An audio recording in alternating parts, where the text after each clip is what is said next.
বিদায় খালেদা জিয়া, সব চেষ্টা ব্যর্থ, চলে গেলেন সাবেক প্রধানমন্ত্রী। বিএনপি চেয়ারপারসন খালেদা জিয়া আর নেই। বিএনপির চেয়ারপারসন ও সাবেক প্রধানমন্ত্রী খালেদা জিয়া আর নেই। ইন্না লিল্লাহি ওয়া ইন্না ইলাইহি রাজিউন। দলের স্থায়ী কমিটির সদস্য সালাউদ্দিন আহমেদ আজ মঙ্গলবার সকাল 7:15টার দিকে জানান, বিএনপির ভারপ্রাপ্ত চেয়ারম্যান তারেক রহমান সকাল 6:30টার দিকে তাকে জানিয়েছেন, আম্মা আর নেই। বিএনপির চেয়ারপারসন খালেদা জিয়া।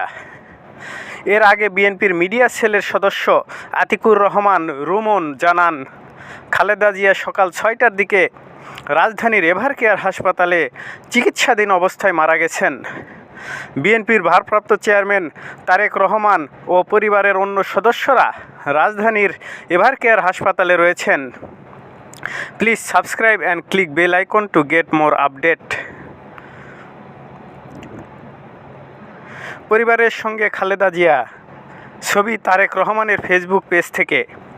খালেদা জিয়ার জানাজা আগামীকাল বুধবার রাজধানীর মানিক মিয়া এভিনিউতে হতে পারে বলে জানিয়েছেন দলের স্থায়ী কমিটির সদস্য সালাউদ্দিন আহমেদ।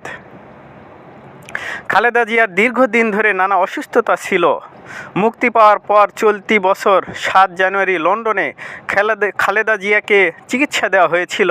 তার স্বাস্থ্যের অনেকটা উন্নতি হয়েছিল, তবে নানা রোগের জটিলতা ও শরীর মনে ধকল সহ্য করে তিনি দুর্বল হয়ে পড়েছিলেন। বয়সও ছিল প্রতিকূল, প্রায়ই গুরুতর অসুস্থ হয়ে পড়তেন। হাসপাতালে ভর্তি করানো হতো। গত 23 নভেম্বর এমনই পর্যায়ে তাকে শেষবারের মতো রাজধানীর এভারকেয়ার হাসপাতালে ভর্তি হয়েছিল। 1 মাসের কিছু সময় তিনি সেখানেই চিকিৎসাধীন। এবার তিনি আর চিকিৎসায় সাড়া দিতে পারলেন না। দেশনেত্রী আপসহীন উপাধিতে ভূষিত খালেদা জিয়া চিরবিদায় নিলেন তার প্রিয় দেশবাসীর কাছ থেকে। Please subscribe and click bell icon to get more update.